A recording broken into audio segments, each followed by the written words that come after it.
Today's speaker is Gautam Kamath, and he'll be talking to us about hypothesis selection under privacy constraints. And just before we get started, I wanted to let you all know, so this will be our last talk of the summer. After this, we'll have a 2-week break before Theory Lunch resumes in the fall semester. And that's the break for the CST-IC. So with that, Gautam, take it away. Yeah, thanks a lot, Isaac, and thank you very much to Isaac and Magdalene for helping coordinate my my visit. I haven't been to CMU for a long time, not since visit days, so it's good to visit again, like virtually. But yeah, I'm going to tell you about an area which I've been working in a lot over the last couple of years, a very like underexplored area, and that's like statistics and differential privacy. I've been looking at this sort of more like both through the lens of theory and a little bit more towards practice. But this is a more theory talk, as of course is a theory lunch talk. But like, if you have any questions or you want to chat more about this is an area I'm really interested in finding the right questions and solving the right questions, of course. I'll mention that there's 2 vignettes in this in today's talk. I'll tell you about sort of the same problem in 2 slightly different settings. One will be sort of under a stronger privacy notion, and one's a weaker privacy notion. If we don't get through both, that's okay. I'm more than happy, especially if there's questions. So like, if there's questions, anything's unclear. Definitely happy to talk about any of this. So this is a combination of a couple joint works, 2 joint works in particular. So with a huge cast of characters, including Mark Bunn from BU, Gopi at Microsoft Research, Jonardhan at Microsoft Research, Sasho Nikolov at the University of Toronto, Tom Steinke at IBM Research, Joe Stephen Wu, who's now at CMU and is in the room right now, and Huan Yu Zhang, who's a graduating student at Cornell.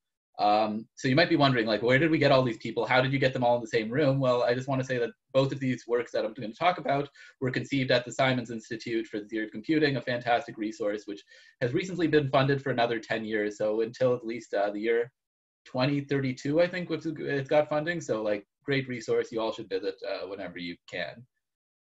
Okay, so without further ado, let me tell you about this talk in 1 slide. As an outline, we're going to start by giving a recap. I'll tell you about a classic tool for hypothesis selection and applications to distribution estimation. It's kind of like old and well known, but just sort of setting the stage. I'll give you a brief intro to differential privacy, like what we mean by data privacy in the setting. I'll give you algorithms for the sort of weaker model of the 2, which is the central model. And these will be like very useful algorithms in the sense that they can give near optimal algorithm for private estimation in pretty much in very general settings, surprisingly. And then I'll also tell you about the local model, which is a stronger privacy notion.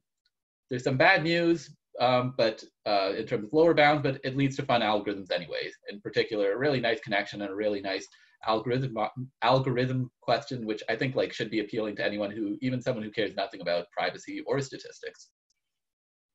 Cool. So first, I'm going to sort of set the stage and tell you classical results in hypothesis selection. They're a useful tool, even if you care nothing about privacy. And it's, I think, a tool that everyone should know in TCS, in my opinion, in my biased opinion. So hypothesis selection is the following question, which is kind of a generalization of hypothesis testing, like a generalization of simple hypothesis testing. We're given a known collection of distributions, Q1 through Qm. These are all fully described to you. And you get samples x1 through xn from some unknown distribution p. The goal is the following. If there exists a distribution q star in the set of distributions q, such that the total variation distance, or the L1 distance between the unknown distribution p and this optimal distribution is less than alpha, so if there's a good distribution, then we want to output a distribution in the set which is competitive with it.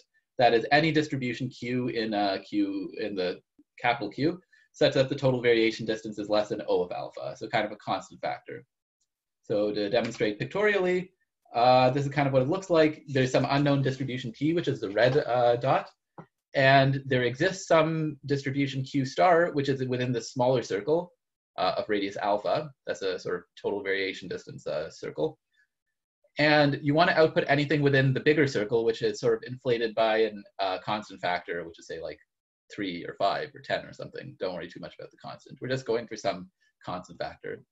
So before I continue, let me pause because this is the question statement. And if you don't get this, then like you're going to be kind of very puzzled for the next 50 minutes, 50 plus minutes. So let me pause if there's anything unclear about this. I'll mention the probability of success is, say, like, I don't know, 9/10 probability of success. It's not too big a deal. You can boost it using appropriate repetitions, standard tricks.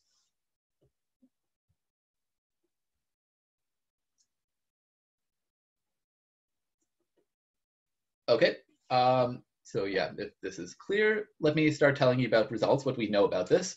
Well, we know that log m over alpha squared samples suffice.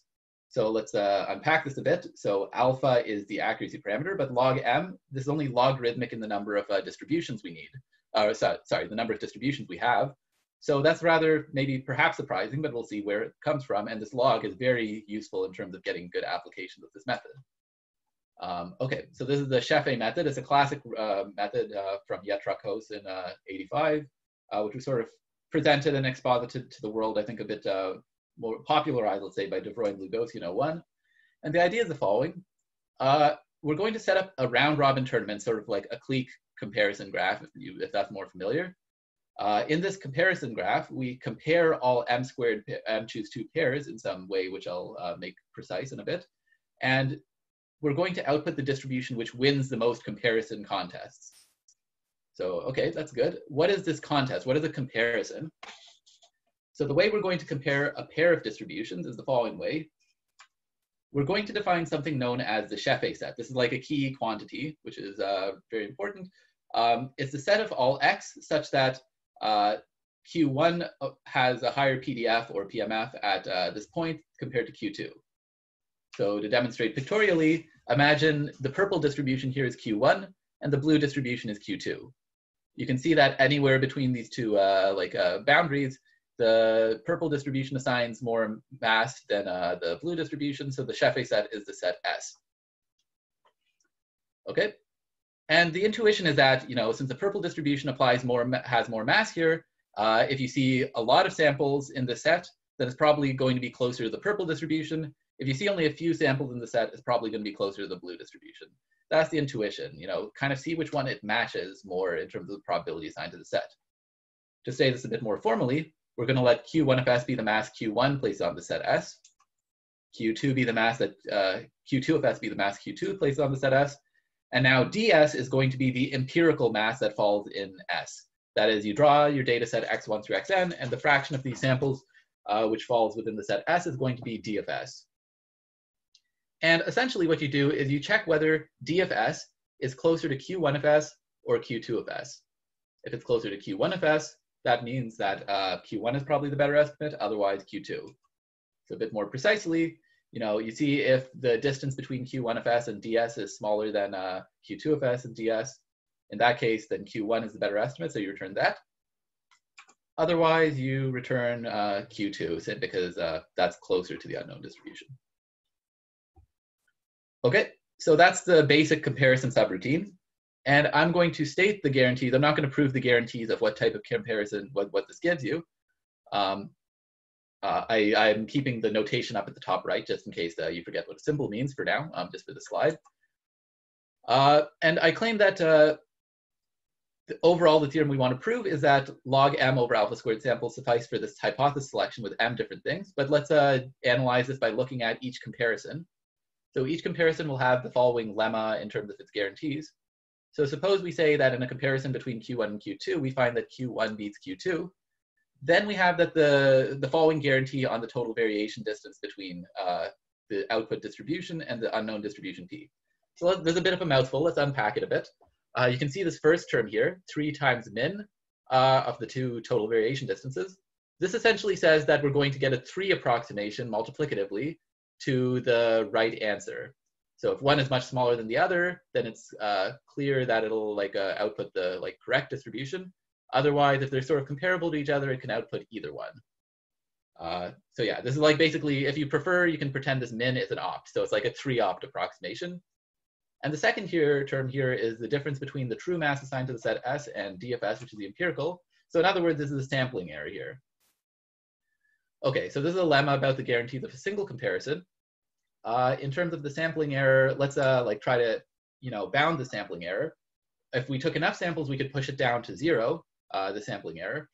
But let's suppose the sampling error is less than, so let's be a bit more quantitative because we're computer scientists, and say the sampling error is less than alpha for all m choose 2 pairwise comparisons simultaneously. So how do we do this? How do we get the sampling error to be so small? Well, fortunately, a Chernoff bound and union bound type argument will be sufficient. In the sense with like probability 1 minus delta, if you take log 1 over delta over alpha squared samples, then you'll get that the probability of, you'll get that the sampling error is small for a single comparison.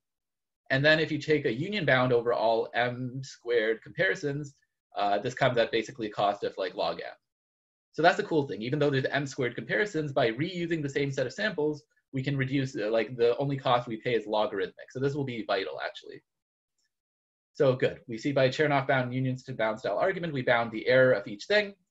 And what we're going to do is we're going to divide the quality, divide the distributions in our set based on their quality into tiers. So the top tier, like tier 1 distributions, are going to be the distributions in our set of distributions, which are less than alpha total variation distance. So these are kind of like the guarantee that we had is that there's at least one like this. Then we have things between alpha and 4 alpha, between 4 alpha and 13 alpha, and greater than 13 alpha. So the idea is that these are like, you know, best, slightly worse, worse, and even worse distributions in terms of quality. So now how do we analyze and say that we're going to get a pretty good distribution? Well, we're just going to count the number of wins and losses. Recall that we're going to output the distribution which has the most wins. So the claim is that all distributions participate in T1 plus T2 plus T3 plus T4 comparisons because they're all fought against each other. Actually, -1 because you don't fight something against itself. The claim is that any distribution in tier T1 is always going to win against something in T3 and T4. This is just due to the, you know, factor 3 here and, you know, an additional cost due to the sampling error. So it'll beat anything in T3 and T4. On the other hand, you know, anything in this 4th tier will always lose against anything in tier 1 and tier 2, just again, due to this approximation guarantee we have. So essentially, anything in T1 will win more competitions than anything in T4. So that implies we're never going to output anything in T4. And therefore, you know, we're going to output something in one of these 3 sets, but at the very least, it won't be greater than 13 alpha in total variation distance. So this is a rough sketch of how the idea works. Don't worry if you didn't follow that too much. The main thing I'm trying to get across here is the theorem statement. The theorem statement is really the most important thing. We can solve this problem using log m over alpha squared samples. Questions about this theorem statement?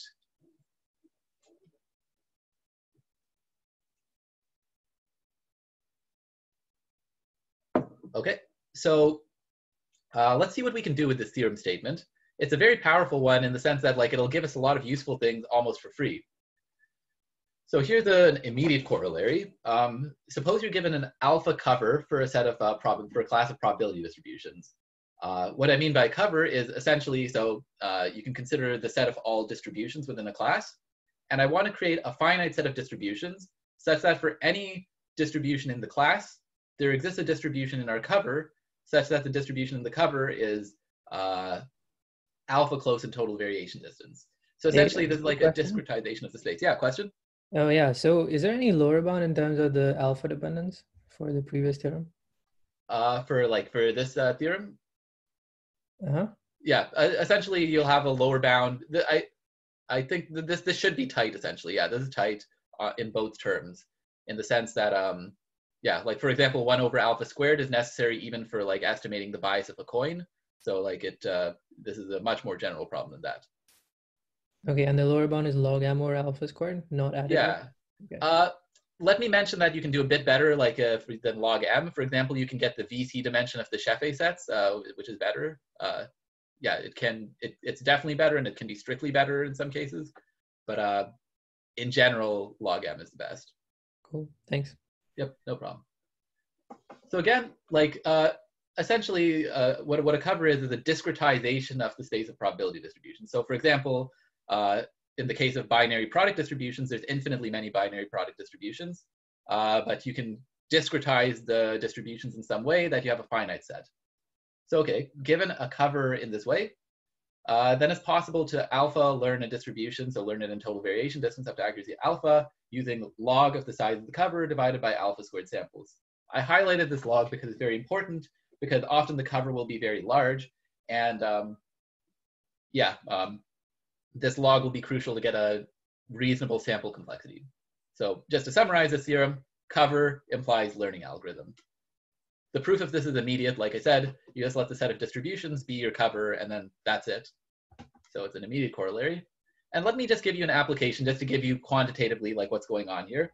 So suppose you want to learn a binary product distribution, so a distribution over like the discrete hypercube, in which the marginals are independent.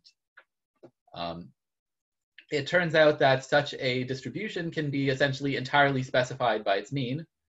So all you have to do to make a cover for the set of distributions is discretize the mean by setting in each coordinate 0, alpha over d, 2 alpha over d, and so on up to 1. And you do that independently for each coordinate. I'll claim that there's better covers, but this is just a very simple one. It should be clear that each one, the sort of closest element will be alpha over d close to it. And so just sort of summing that over coordinates will give you alpha error overall. So this is like a very rough cover, but yeah, this is how we cover it. The claim is that the size of this cover is, exponentially large, kind of a very big cover. So it's d over alpha to the d. But the great thing is the fact that we take the log of it. So once you take the log, this will give you a learning algorithm which takes O tilde of d over alpha squared samples. So this is near optimal, and we didn't really have to do almost anything given this theorem. It's very sort of brain dead, very easy to apply it, and it works. It's very versatile, any cover. I'll comment that this is not time efficient, but in terms of sample complexity, it's hard to ask for more for how generally you can use this tool. Cool. So this is sort of like the vignette, the starting vignette on sort of setting the stage. Any questions before we continue on to sort of like new things and the setting of differential privacy?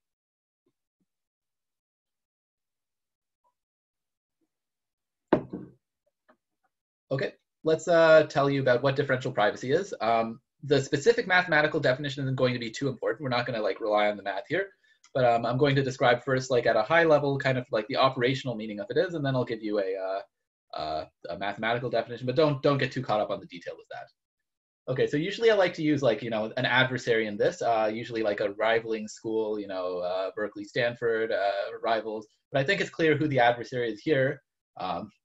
We all have a common adversary. We're united this. So the setting is the following in terms of the operational meaning of differential privacy. So we imagine that there is some algorithm, M, which produces an output, and the adversary sees this output. And what the adversary is trying to do is figure out which of two inputs was fed to the algorithm, whether an input X versus an input X prime was fed.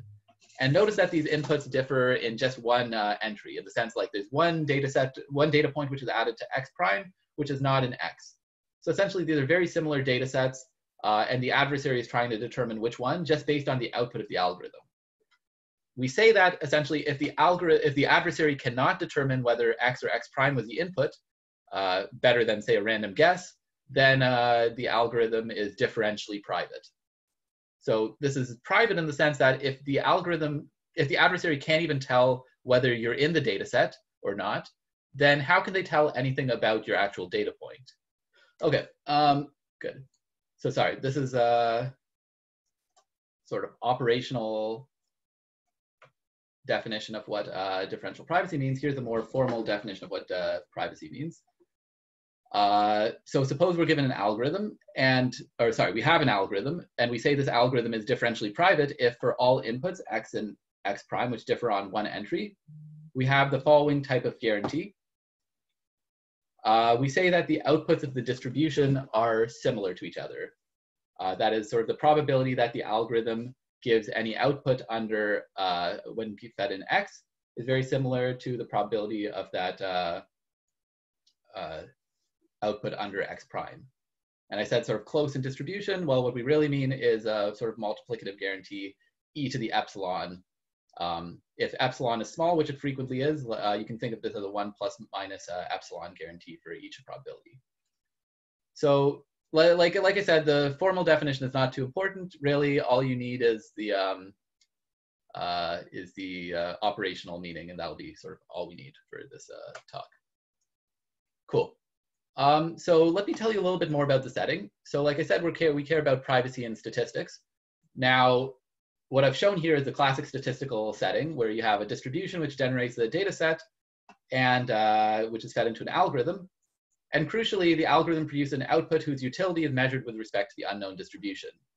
So again, this is the kind of like, you're going to measure how well you estimate the unknown distribution and total variation distance.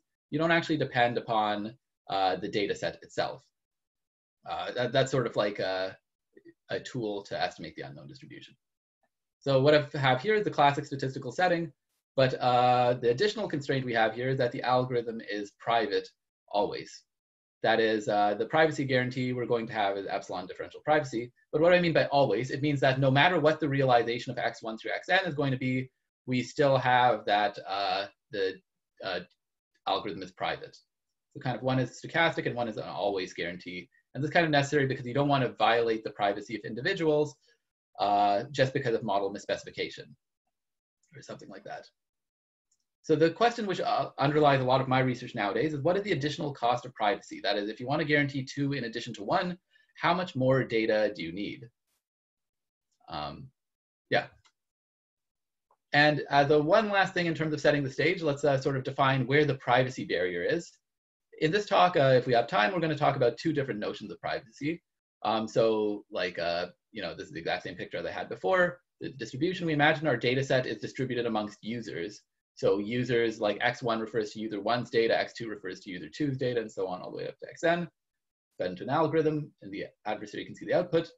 So this is like the central model of differential privacy, or the trusted curator model, where the privacy barrier is after the algorithm's output.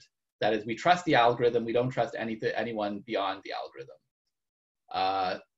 So this is a common notion of privacy, the one maybe more if you're familiar with, and this is actually going to be used in the 2020 US Census, perhaps the most impactful application of differential privacy to date.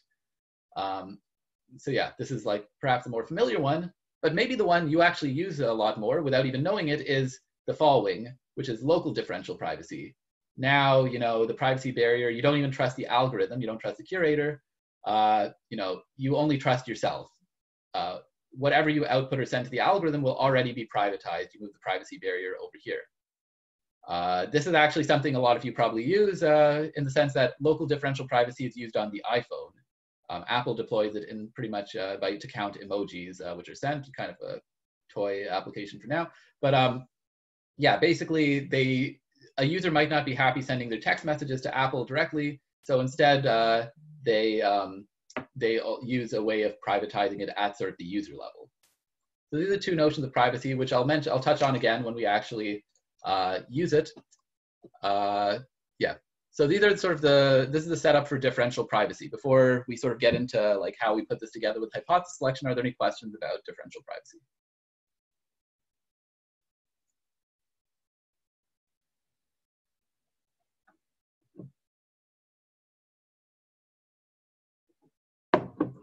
Okay, so let me tell you about the first vignette, which will be on private hypothesis selection. That is what I mean by this. This is the trusted curator model, as opposed to later where we talk about the locally private model. But essentially, the privacy barrier is going to be after the algorithm. We trust the algorithm with our data in the clear. Okay, so in today's talk, I'll tell you up to 3 private algorithms, and these will be like all you need to know. Like I said, we're not going to get too much into the math of differential privacy, but I'll tell you 3 basic algorithms, which will tell you all the tools you need. Essentially, differential privacy has a very rich set of tools, which are very useful. Yeah, everything is sort of built on these basic tools. So like the question is, how do we privatize the function which maps from some data set to the real numbers?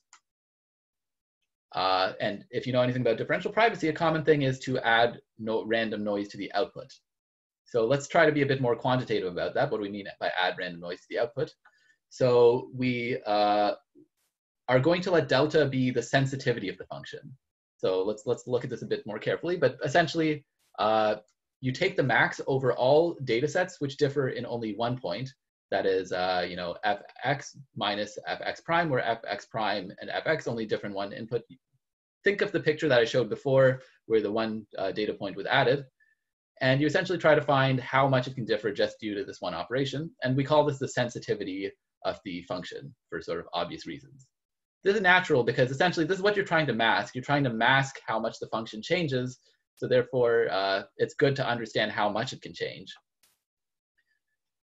So the basic theorem, sort of Differential Privacy 101, says that if you take your function, you compute your function non-privately, and then you add Laplace noise proportional to sensitivity, then the resulting value will be epsilon differentially private, which you can release to the world. So this is Privacy 101. If you're not familiar with what the Laplace distribution is, it's kind of like a two-sided exponential distribution. Like I said, I'm not going to get into the proof of why this is private, but if you kind of stare at it, it's a very simple proof because of the fact that we had this e to the epsilon type guarantee in terms of differential privacy. So similarly, it has an e to the epsilon type of density. Okay, so this is Privacy 101. So let's see if we can do anything meaningful with just something as simple as this.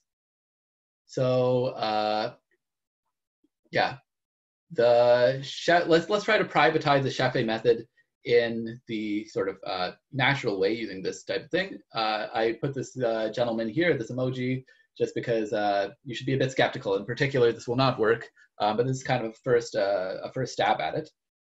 So okay, we're essentially going to do the exact same Scheffé approach as we did before, but instead of just using the empirical mass, we use the empirical mass but privatized. So since it's an empirical mass, I claim the sensitivity is very small. In particular, the empirical mass is either going to be a 0 or 1 function normalized by n. So therefore, the sensitivity of this is going to be 1 over n. So we add a very small amount of Laplace noise to the empirical mass, and then we can just use this as a proxy for the true empirical mass, and it will be private. So this seems nice, like it's a small amount of noise, but the downside is the fact that this is only the amount of noise we have to add for one comparison. Remember that I said we're reusing the same data set many times for all comparisons. So you need to add more noise to the statistic in the case where you're doing more comparisons. In particular, since there's m-squared comparisons, in order to use like the composition property of privacy, what you need to do is add sort of m-squared times more noise. So let's do that now. So we'll get Laplace noise, which is of order, standard deviation order, m-squared over n epsilon. So I noticed that this guy's still here. He should still be sketched out as this is still gonna not be great, but let's keep going and see why. Okay, so like here's the lemma that we had before in terms of quantifying the accuracy. It's pretty much the same thing, except this time instead of sampling noise, we're going to have the sampling plus the noise error. So this accounts for both the sampling issues as well as the amount of additional Laplace noise we added. So we've got to control both of these simultaneously for every single contest. So let's see how this error increases as compared to before. So this is how we decompose the sampling plus noise error term, just sort of into the sampling error here, which is the same as before, and then also the noise error.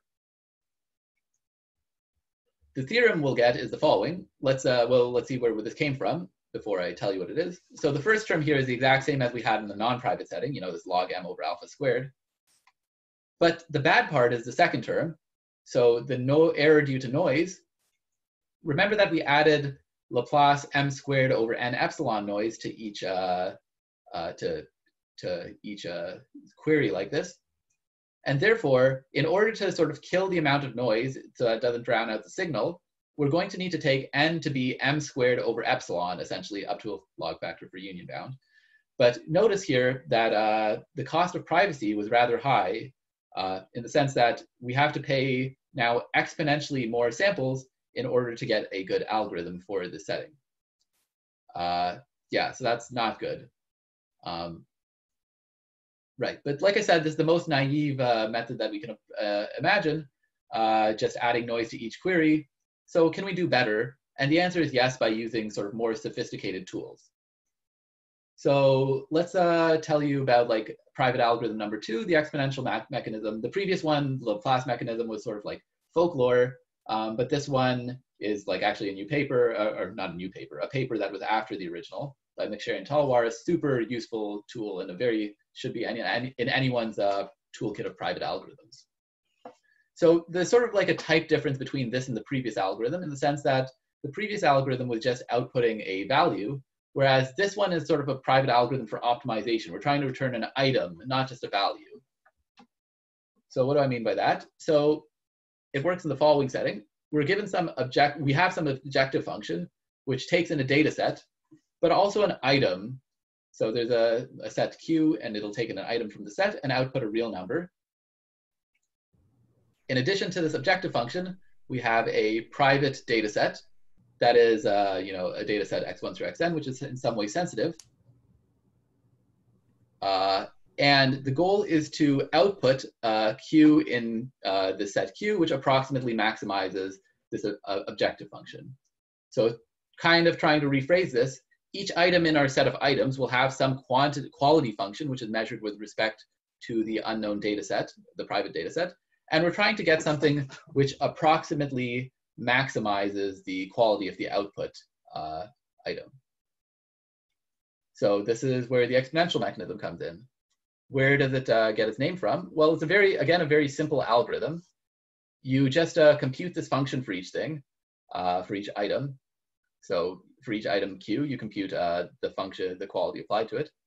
Then you take, you rescale it by epsilon and a sensitivity factor similar to before, and you sample with probability proportional to exp of that quantity. So like I said, delta is essentially the same sensitivity function as before, except now you have to consider overall Q as well.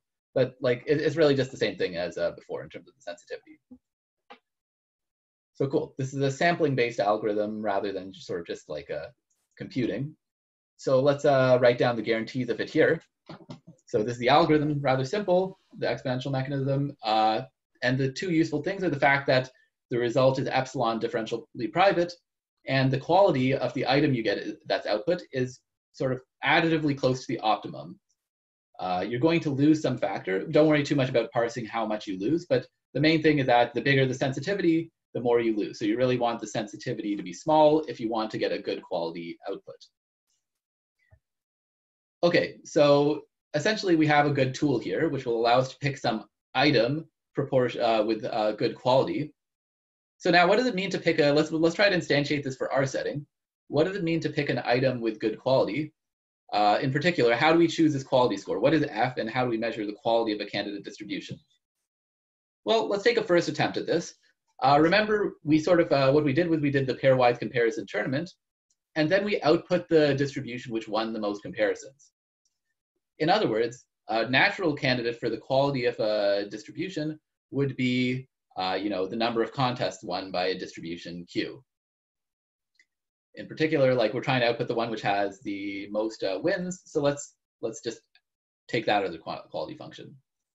So this is great in terms of like accuracy. If we could actually output the one which won the most things, like we know this would be this would win, this would be accurate. But the issue is the fact that this is a rather sensitive statistic.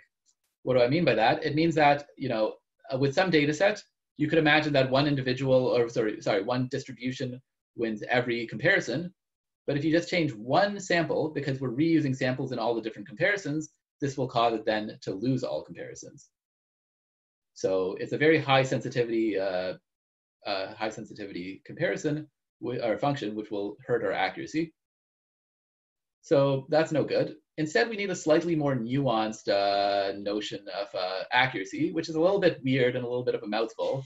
We take the minimum number of samples that must be changed before a Q loses at least one competition. This might kind of come out of nowhere, but trust me, it's the right one. Let's try to unpack kind of why it's the right one.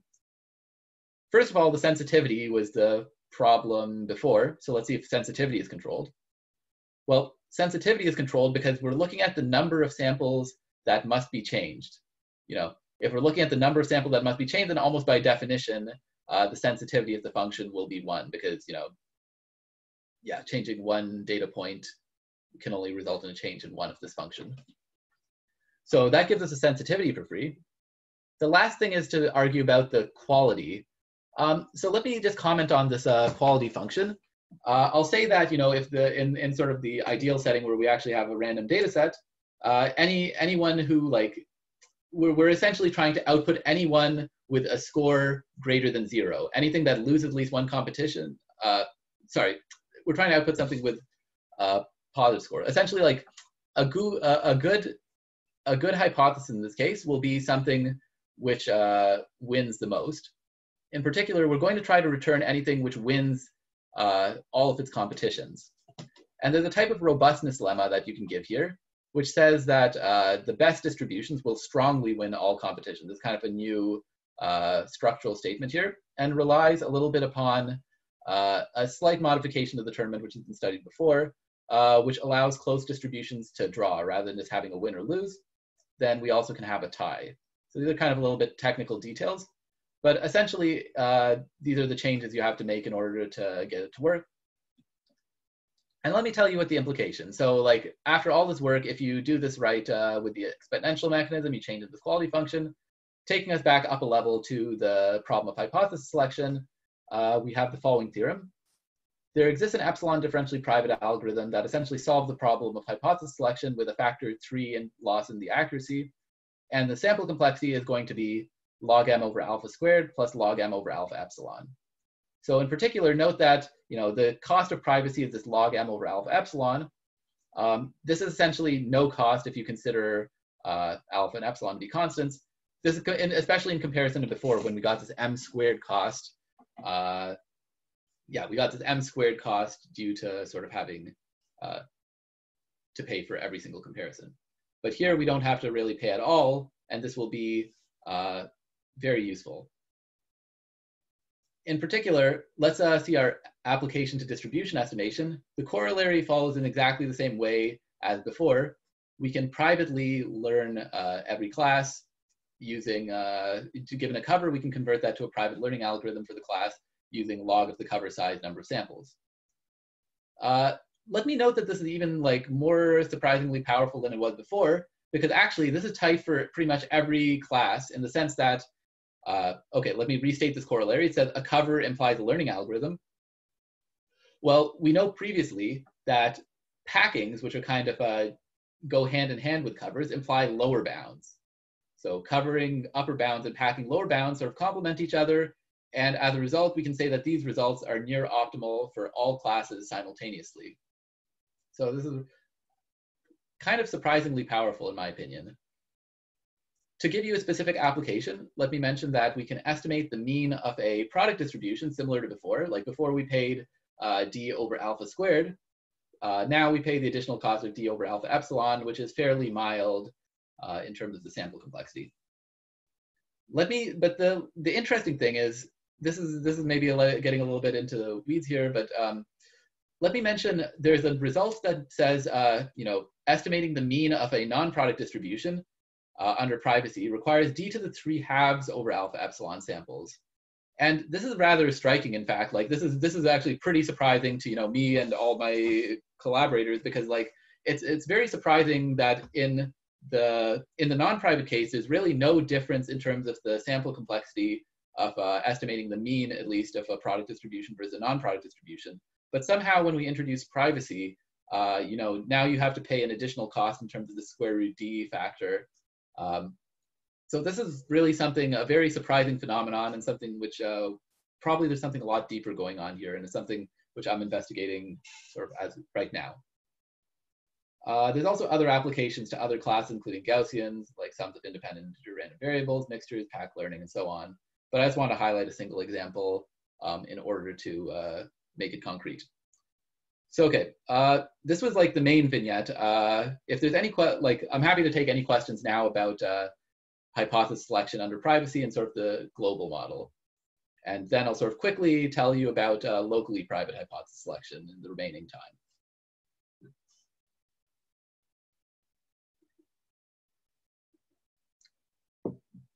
In particular, let me comment the fact that if there's anything, if you kind of got lost within this vignette, as long as you follow the first part, you can sort of tune back in here and it should make sense again. So let me say for locally private hypothesis selection, it's let's recap first of all what like local privacy means. So now we've moved the privacy barrier back a bit, like more closer to the user, in the sense that instead of being we don't even trust the algorithm anymore. We just have to privatize our own output before we release it to the algorithm. So this is a sort of small change in terms of this picture, but it's like a big change in terms of the implications. So there's a few things which are new under local privacy.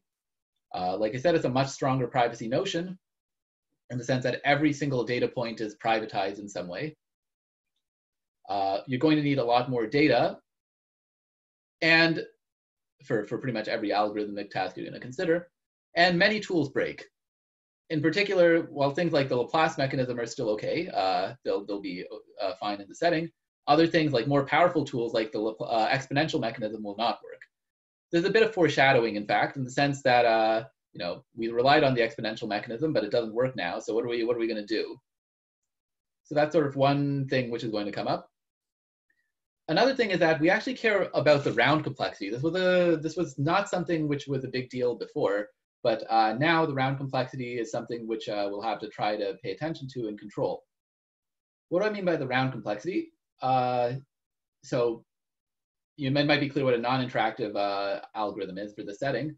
You can imagine that a user privatizes their data point in some way and sends it off to the algorithm. But this is the sort of simplest case. You can also imagine that they privatize their output, their data point in some way, but then the algorithm needs more information, so they ask a query, and then another sort of privatization or more information is released based on the data point in a private way. So naturally, you might expect that in terms of algorithms, we'd really like non-interactive algorithms because they require a few lesser interaction between the users and the sort of server and the algorithm. So yeah, those are the two new things kind of in local privacy in the sense that more data is going to be required, many tools break, and we're going to care about the round complexity. So, okay, let's talk about hypothesis selection, sort of recap up to this point. So non-privately, hypothesis selection takes, log m over alpha squared samples. Under central differential privacy, again, we saw the same complexity of log m over alpha squared plus log m over alpha epsilon samples. However, how about under locally private, local differential privacy? Well, in fact, here we have qualitatively different behavior, and sadly, we have a lower bound of omega of m. So you note that there's going to be an exponential gap between the sample complexities for the central model and the local model here, which is not unheard of, but it's rather unfortunate, I'd say, because we aren't going to get any of the nice applications of this method. That said, it's still an interesting problem in its own right, just for this sort of the problem in its own setting. And so we'll still talk about some algorithms. There's some really cool algorithmic connections. Yeah, I'll mention that our lower bound is basically a direct port of a lower bound for sparse mean estimation due to Ducci-Jordan-Wainwright. Just sort of viewing it in the right way lets you do things and prove that there's an exponential gap between these two problems. Cool. Gautam, yeah. I was trying to understand what the locally private setting is. So when you initially showed it, the difference between x and x prime could just be like a single user, right? Yep, so correct. Can the algorithm just say how many users are there, and now you've blown your privacy? Right. So this is like a kind of annoying thing. Like this is like a little bit of a technicality, like where do you care about the number of users? Is that private or not? Okay, like maybe another way of putting it is you change one user, like you add one and you remove one. That's like more convenient for mathematical notion, but strictly speaking, you're right. And sort of in practice, if n is private, then you have to do some sort of like privatize the n first and stuff like that. Sure. And I guess, is there a notion of like a two-step thing where like, well, we can get into that later. Okay, I think I get the concept now. Sure, cool. Yeah, happy to talk more about this sort of after the talk.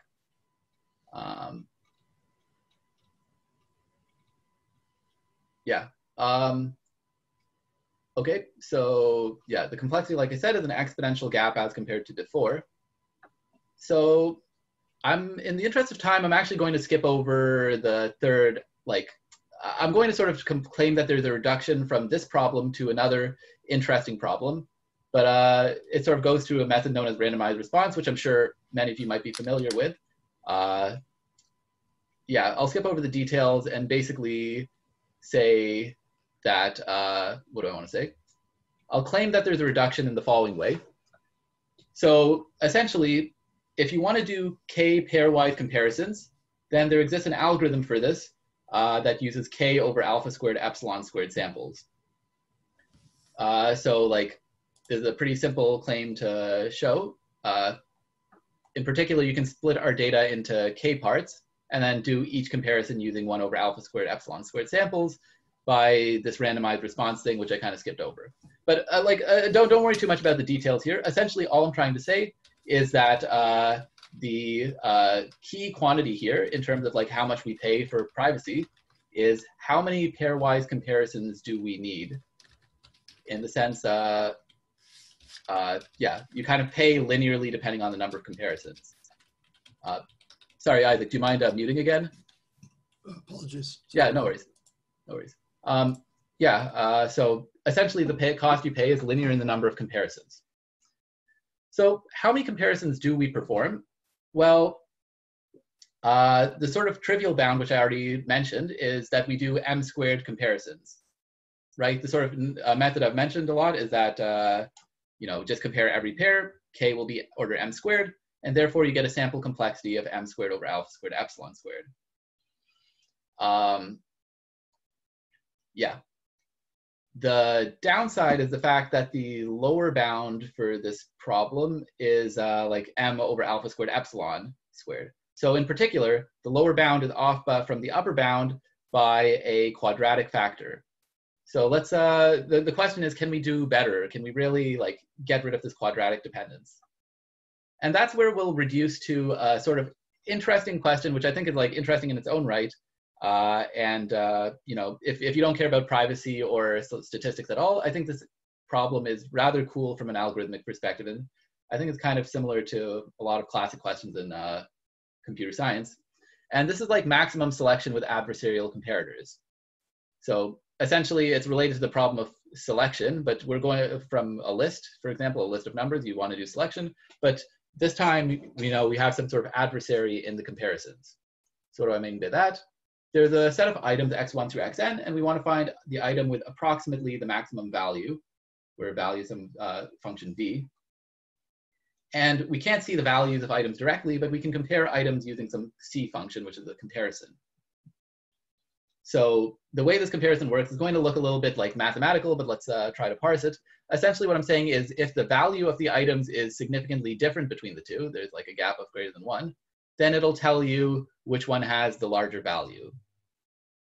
On the other hand, if the items have a similar value, then the comparison can be arbitrary, adversarial. So for example, like you can imagine as a natural, if you were comparing two items which are similar in quality, then it might get confused and can output the wrong one sometimes. But if they're very different in quality, then it'll output the one which is like better. So this is kind of a neat comparison model. And I'll claim without too much of a proof that locally private hypothesis selection can be reduced to this problem, maximum selection with adversarial comparators. And this sort of one box, which I won't like dwell on too long, is sort of the reason.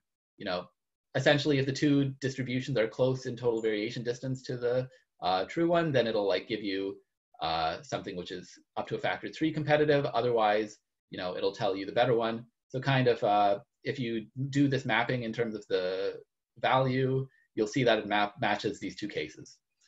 But we'll not dwell on that too much. Again, like essentially this is the setting that we care about, where we can do these adversarial comparisons and we're trying to find the approximately maximum value. And the natural question is how many comparisons are needed?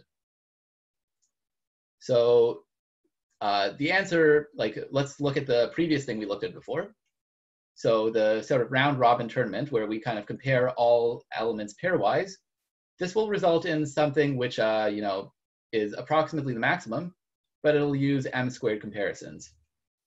So the exact same analysis before. And the question is really whether we can do better than like m squared comparisons.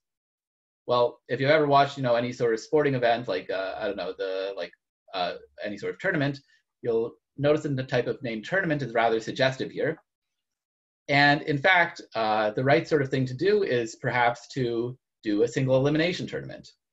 So in this, you compare x1, x2, you let the winner proceed, and then you compare that with the winner of x3 and x4, and so on, and you eventually output the individual or the item which makes it all the way to the end of this tournament. If you do something like that, let me mention that there's some care needed to prevent this error from propagating. In particular, you get something which is sort of an approximation to the right result of each comparison, and this error can propagate if you're not careful, but that's kind of a technicality I'm not going to get into. But the point is, this comparison graph will only have m edges in comparison to the previous clique graph. So there's only order m comparisons as opposed to m squared. And so that's great. We did quadratically better comparisons, but the cost here is the fact that there's many rounds. Remember, we're really trying to minimize the round complexity, which corresponds directly. So yeah, essentially this log m rounds is kind of a lot and would really like to do fewer. So this is where we revisit this problem. Sort of our new investigation is to study this question under how many comparisons and how many rounds are needed for this. I'll mention that both of these have been studied separately, adversarial comparators, maximum selection under that, and parallel selection, especially in the 90s. A lot of work has been done on parallel selection, but not with adversarial comparators. So we're the first ones to study these both at the same time, and it turns out to be the right model for our setting. And in fact, I think there's an interesting question in its own right, and one which will probably result in new and fun qualitative behavior. So it's worth studying again other problems in the setting. So comparing what we have, there's like an m squared comparison algorithm, which takes one round. There's a single elimination tournament which takes m comparisons, but on the other hand takes log m rounds. Our new result is something which takes essentially the near linearly many comparisons, but only log m rounds. So that is exponentially fewer rounds than the single elimination tournament. And this is actually optimal in a certain sense for this model. So I thought this was kind of surprising to me that we can do better than the single elimination tournament. I have like pictures of it, but I'll skip over this. I can talk about it later if anyone's curious. But yeah, we have a tournament which essentially gives us this nearly linear number of comparisons within log m rounds. Let me just kind of conclude by telling you the sort of implication for like applying this reduction and applying this back to the problem of hypothesis selection. It tells us that there is like a near linear comparison, near linear number of sample algorithm, which uses log m rounds of adaptivity for hypothesis selection in the local model. And there's an open question whether there's like a non-adaptive algorithm which only takes near linearly many samples. I mentioned that this theorem up here is tight, but that's kind of only if you apply this reduction. So it might be possible to go around this reduction and do something better. And there's a reasonable conjecture that would imply it. I've currently been thinking about this a bit with Ainesh, but if anyone else is interested, happy to chat if you're curious. Okay, so just in conclusion, we studied hypothesis selection. We showed you like non-privately it's classic and awesome. It's very useful. In the centrally private model, we showed that there's a minimal cost of privacy, and it's kind of useful in terms of like giving near optimal sample complexity for pretty much every class. And in the local model, it's expensive, but it gives you some fun algorithms, and I think there's some neat algorithmic challenges which are really nice for theoretical computer scientists to study, including this new model of parallel adversarial comparisons. There's a lot more interesting and deep questions in private statistics. Like this is just barely scratching the surface. It's like very underexplored in my mind, like I mentioned.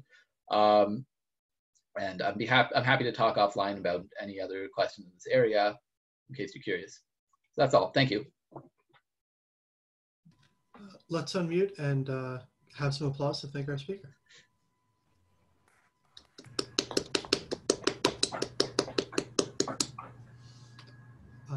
And now, does anybody have any questions? I'm going to ask a quick question as a co-author. So one thing that came to mind after revisiting the first algorithm, the central algorithm, I saw the cover and argument. I guess we didn't dig into this too much. Do you think it could also hold for more complicated covering techniques, like chaining style argument that actually look at more of this geometric structure of the Scheffé set? Good question. Like, yeah, like you said, you know, we do indeed only pay based on the VC, like, sorry, the leading term is only pays based on the VC dimension on the Scheffé sets, but really it's the size of the cover somehow for the latter term. So I'm not sure necessarily if any, like, if a chaining argument would help, except in terms of constructing the cover. I see. Good question. Yeah. I have a question. So you had two alternatives, right? So one is there's this one entity that knows all the user data and all the hypotheses that want to be tested, and then outputs something private beyond that point. The second was there's the users is completely separate from everything else.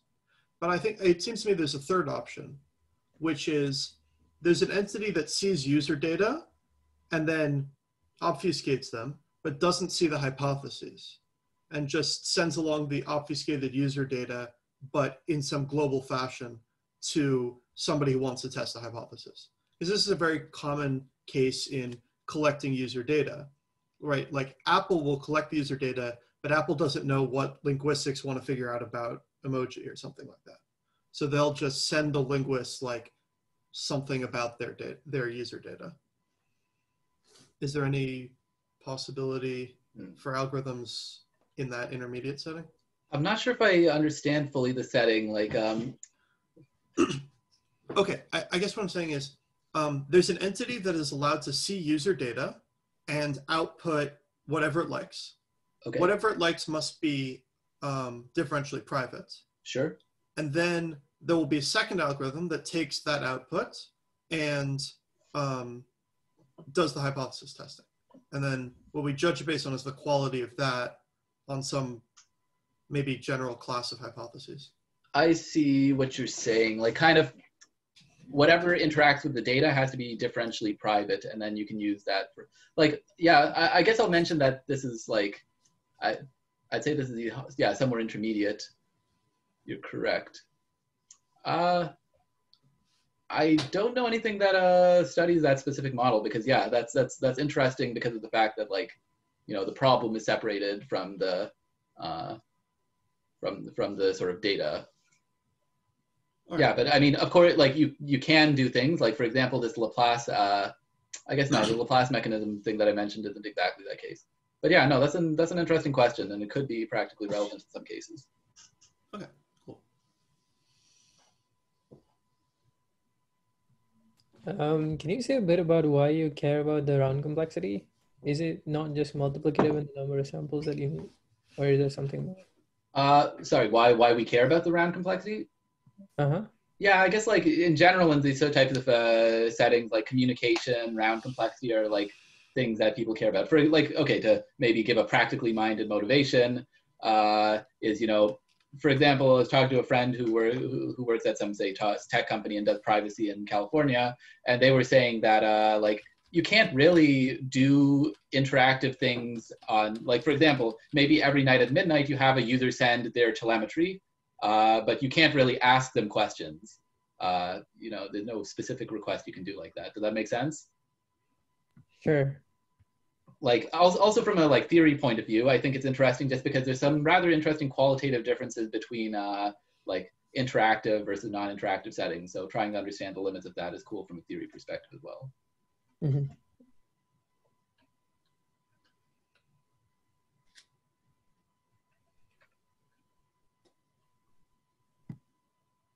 Cool. Any other questions? All right, then let's thank the speaker again, and thanks for coming to the lunch. Awesome. Yeah, thanks for hosting me. I really appreciate it. It was fun.